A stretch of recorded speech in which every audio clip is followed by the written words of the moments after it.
Hello crafters, this is Suzanne from A Creative Muse and I am here with another fabulous collection from Spellbinders, and this one is a Halloween collection, and oh yes, it is good, and I played and played and played some more. This one is called the Boo Dance Party, and I am using one of my little photo backdrops here just to take away from Halloween goodness on stark white. So I'm setting a mood. Alrighty, let's just get right into Boo Dance Party. Let's get started. Okay, crafters, so these were the dies that I was sent from the Boo Dance Party collection, and they're all good. Let's start off with the excitement of, yet again, another burst. I love this kind of movement. This one, hypnotic background. Love. Love, beyond quadruple love, this hot foil plate. So this is a Glimmer hot foil plate. You can use it on your hot foil system, whether you have the Glimmer system, which is fabulous, or you have the other brands like I think the Foil Press, etc. This one measures 4.5 by 5 3/4, so it definitely covers an A2 card base with a little room in case you make a mistake on the edges. So you can always trim it down to 4 1/4 by 5.5. So this is the hypnotic background, and you're going to see an example of this because it's so good. It's so good. I ran a bunch of them and foiled perfectly. Actually, didn't have any overfoiling, didn't have to take out an eraser and erase, and I did them in different colors. My main favorite with this, because of the Halloween, black foil, and also matte silver foil. And I think I did one in blue and one in purple because I'm going to do the blue one for Christmas with this. Super cute. Next, speaking of Boo, dancing ghost. So you saw in the other video that I had the dancing reindeer.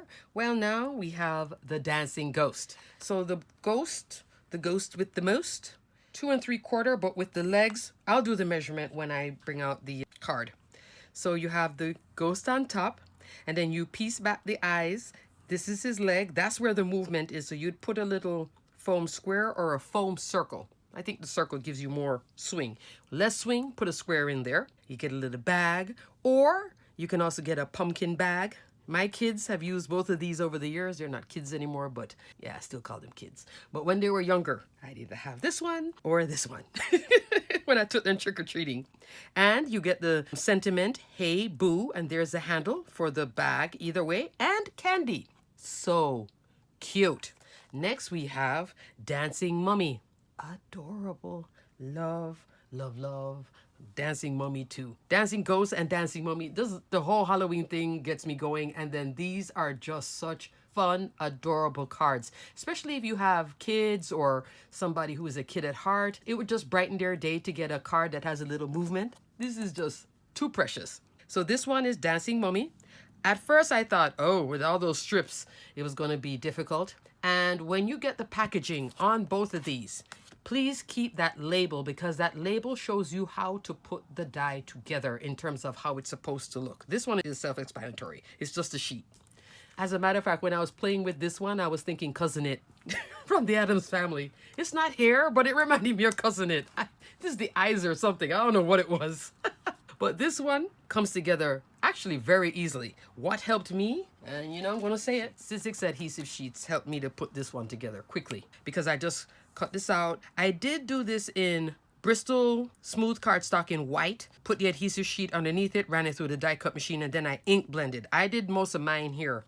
My example is ink blended. I didn't do paper piece, but you could paper piece it. The extras I have here. Then I also have my little formula. This is something that you guys can do if you make this die. If you get any dies that you have, and you're like blending away, or the cardstock just worked out to be so fabulous, and you're like, I know that.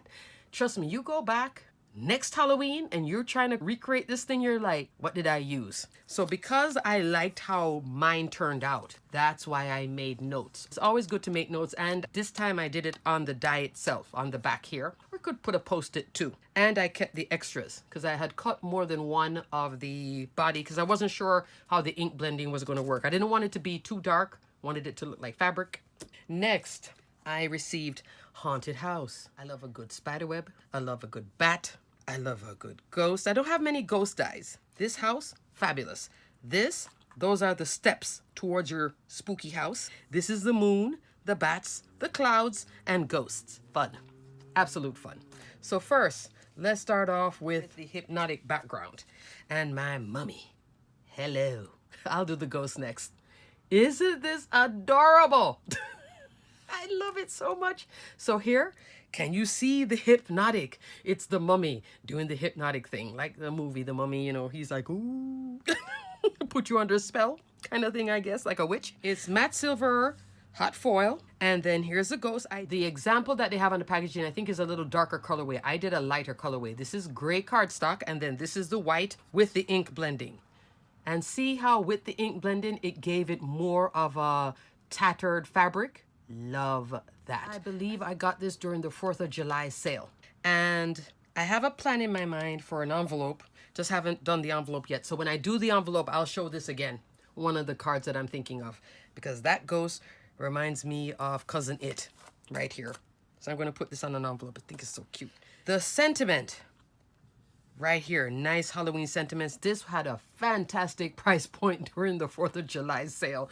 They basically gave it to me, which was fabulous. So I was just like, yeah.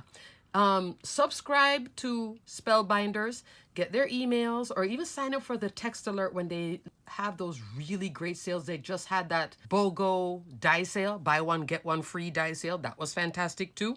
This one, 4th of July. So I got this set, and it is called Spooky Greetings Glimmer Hot Foil. Love, love, love. So this one is Creep It Real right there. I use a lot of the sentiments here because with what I have, all I had really was the Hey Boo. I didn't have anything else. There is a stamp set, but I don't have the stamp set. So I did get this, and I love that there's a skeleton, a little, again, the moon. I could have done the moon here with the bats. Super cute set. So I have Creep It Real. Used one of the strip I used. I mean, you could use a trimmer, but I find I don't cut these things straight when I try to trim them because I don't foil straight, you know. I use this one, either this or this on all of them that you're going to see. And this one is from the Sentiment Labels Spellbinders. I believe this came out with the birthday release or the month before that. And here is my little dancing mummy. Isn't he cute? Isn't this fun? For Halloween, I love it. And this is on an A2 card base. And then here I matted silver cardstock in the back and then black. Super duper cute. Put it on 110-pound cardstock. Here I use the moon and the clouds from the haunted house, the Addams Family home right there. Super cute. I didn't put any bats because if I did black, you wouldn't see it. I already had the clouds in silver. I was thinking of doing bats. I tell you, Halloween crafting and Christmas crafting is my time to just have fun. With all these silver dots, that's what the fashion silver pearls represent. It's supposed to be like little rivets here holding down the Creep It Real, but it represents this. I was thinking all of that. Use some gray paper. This is black foil. So matte silver and then black foil roll. Love, love, love, love, love. The little mummy. Next, this is like my favorite here because she's all purpley. And this is Cousin It. Look at the legs going. I love this so much. See how cute this is when you just tilt it? Give this to a child, have your child give it to the teacher, etc. So this one in my favorite color, purple. And this one is the Dancing Ghost. Now let me give you a full measurement. Oh, I should have given you for the mummy too. So let me give you the mummy with the legs.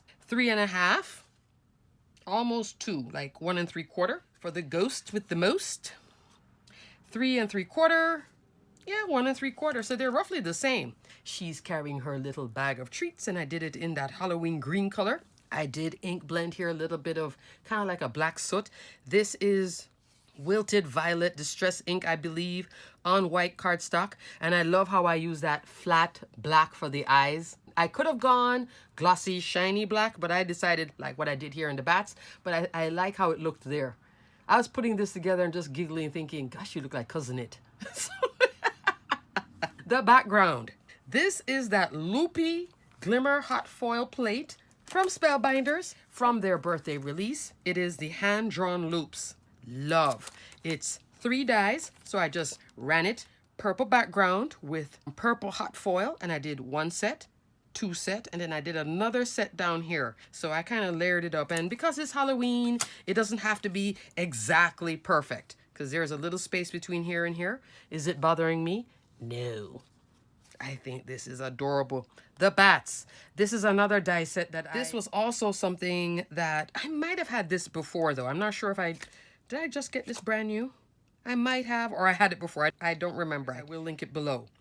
Spooky Boo. That's the bat. Along with the smaller bats from the house. So it's a combination of bats. Big ones and then the small ones all around Cousin It. Cousin It has some candy. And I was going with the purple, green, and orange colorway to add some pop against all this purple goodness in the background.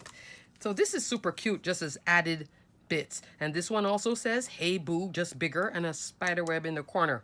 Love, love, love, triple love. I didn't use the hey boo here. I used the sentiment from that same hot foil.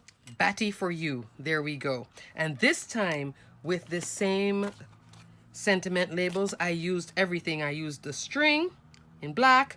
I did the outer label, and then I did the inner. And this is that same purple on white, just for contrast so you could read it. And then in the legs, I did this in black glossy foil and black glossy foil, flat black. What do you guys think? I love this so much. These two are just so adorable. And in all the Glimmer goodness. If you don't have a Glimmer hot foil machine, use an embossing folder for both. Spellbinders has many of them. I had just shown in another video that this one is right here beside me, so I might as well show you. Faux stitch. This one has great movement. Same kind of mimicking that, or radiating burst. I will link both of what I'm just talking about below, so you can take a look if you don't want to do the glimmering, or you tried it and it's just not your thing, but it's a good thing when you do it. It's really nice. Glimmer hot foil plate, fun. Yep. Next, speaking of Glimmer, here we go. Black cardstock with matte silver, gray cardstock with black foil. Let me go get these foils so I can show you. I am back, seeing that I'm showing all this foiling, so I might as well show you the rolls I used. If you do have a hot foil machine, but you're on a budget, this would be minus the purple. Black, if you'll use it, get it, but if you won't use it, these are the main two to add to your stash of hot foil rolls. Matte gold, most popular. I've been having just as much fun with this and with the matte silver, and I go there with it. And then I had one roll of black. I keep them in the little box, but there is a little tool at Spellbinders to hold your hot foil rolls. I will put a link for that tool, but I don't have it. It's not a tool, a little storage thing for it. This is here. Love. And here. The purple for Cousin It. This one. Lavender Petal. Oh, right there, I wrote the name, Lavender Petal. And when you see use, that means if I have more than one pack, I will write the word use so I don't open up a new pack by accident. Okay? Yeah. So cute. Lavender Petal. Purple on purple on purple. I love this. Like I said, this one is black with matte silver, then gray. This is now, I don't want to say the movie or the book, but Shades of Grey. I call this one the Shades of Grey card.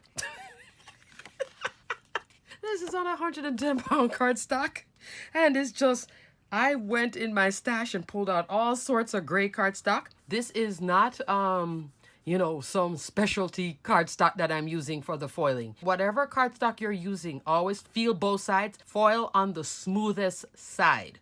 Smoothest side. And then when you're rolling it through your machine, take your time. So here, as you can see, not specialty cardstock. Fine. This is a different shade of gray. Here is the house. Here I just put some ink. The house, this one is in black glossy. In here, I use another gray, like a light gray, because I didn't want to have white in here, because I have the ghost. And then the ghost, I did the same ink blending as I did with Mummy over here, just not as brown, more gray. Yeah, I told you I was having fun with this Halloween thing. I wasn't joking. Then instead of using the black glossy foil here, cardstock, I use it on the house, but then I kept the bats matte, And then have a boolicious day. Black cardstock with that matte silver hot foil roll. Here we go. So this is a great little set. And I haven't even used these guys yet. I've just only did this part. But love it. And then the moon. In my stash, I had this sort of shimmer silver. So I thought that would be a great moon to keep up the whole shades of gray. What is this like? 4 shades of gray? All right, I'm going to stop with all the weird jokes. All right, moving on. Love this card. Tell me what you guys think of all my Halloween antics so far. Cousin It. I'm leaving out Cousin It, and I'm going to show you my last card. Here we go again. So now this one is like the traditional ghost. See? The little legs there. There goes the little legs moving. It gets a little stuck back here, but it's okay. I could have popped it up a little bit more. On the background, this is a 3D embossing folder that I hauled a while back. Knock on wood. Love it. This one I did in black. This is a black foil cardstock from, I want to say Tim Holtz. Now, when I ran it through, because it is a 3D embossing folder, look at what happened. And you can see all those cracks. I left every crack because guess what? This is Halloween. It adds something to it. All that cracking right there. And I ran this folder on a different foil, like purple. Same Tim Holtz, no cracking, but it cracked on the black. But I think it added, you know, texture and fun. Here I used all the opal gems. This, I just took one of the foundation dies from my stash and cut a little arch and then squared it off to make this cute slimline card on a 110-pound cardstock. And then I used the word, this time I used a sentiment, the Hey Boo from the die set. Hey Boo. There is the Hey Boo. Layers up nicely. So one of them, I decided I did the pumpkin, did the ink blending. This one, just white cardstock. I didn't ink the edges or anything. I just kept it white. Then I did the shiny eyes. So you see here, I did the glossy foil cardstock on the eyes here, but I left it hollow here. I like that look than if I had done it shiny. Yeah, but I didn't waste it because I made 2 ghosts. Ooh, so cute. I mean, looking at them, I think this is the masculine one and that's the feminine one. So here is the pumpkin, this layered up. Super cute. Super, super cute. So you can use this on a bunch of projects. It has that little handle. All these pieces popped back in. And then it has a little opening right there. That's that little opening to put in your candy. So does the bag. Come on, guys. And these don't have a bad price point. Plus, if you don't want it to be interactive with the legs swinging, then just glue it down. Treat it like a regular die. And then you can have it stationary. But I kind of like, you know, fun. I could have just stopped it right there. Have it here swinging. I like that movement. She could be like this. You don't have to make it interactive, but it's like super easy to do so. The only tip I would give you when you are working with these type of dies, behind here, you have to pop up everything else because you do have a piece of foam in that center circle to make the legs move. Don't bring it too low because this mechanism has to have space to, the top part has to have space to move. Your foam to pop it up would start about here. This one, roughly here. I was bringing them down here. I had to keep on going back in and trimming it. I was just like, oh, I kept on going over with the foam. So I had to trim it back down and bring it up to about here and then put foam on everything else. See? This is double layer. See the foam? There you go. And I do have black foam, but and this is popped up as well. This is why I think this leg is kind of hitching right here because this is popped up. I just wanted to have that 3D look. I think this is adorable. Let me know in the comments below if you guys are feeling the Halloween fun because, you know, I love a Halloween crafting. Just look at my channel and look at my past videos. Oh, this tickled my fancy. You just don't know. Alrighty, crafters. And it was a whole lot of glimmer goodness. Alrighty, crafters. Until the next video. Stay crafty, my friends. Bye.